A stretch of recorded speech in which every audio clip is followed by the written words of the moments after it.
una campagna elettorale soporifera, per gli altri una corsa di testimonianza, vedi che ti leggo e ti seguo, una campagna anestetizzata. Allora, che campagna elettorale ci resta? Temo peggiore di quella che abbiamo visto fino a qua, nel senso che purtroppo credo che chiunque abbia seguito le campagne elettorali degli ultimi anni, io ne ho seguite diverse sia per le regionali che per le comunali, una campagna così io non l'ho mai vista, per una serie di fattori, non tutti onestamente imputabili ai candidati, nel senso che oggettivamente una campagna elettorale dopo un'epidemia globale come quella del Covid,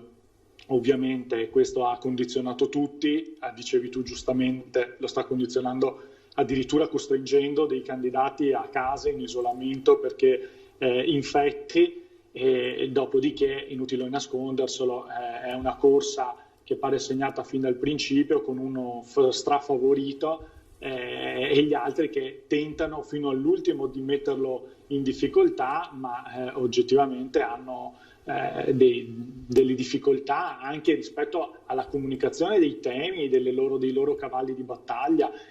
Non si possono fare comizi o si possono fare con grande difficoltà, e gioco forza questo condiziona tutto. Io non so voi, ma io giro per le strade, non vedo manco i manifesti per strada, per cui pure questa mi pare un'anomalia. Ecco,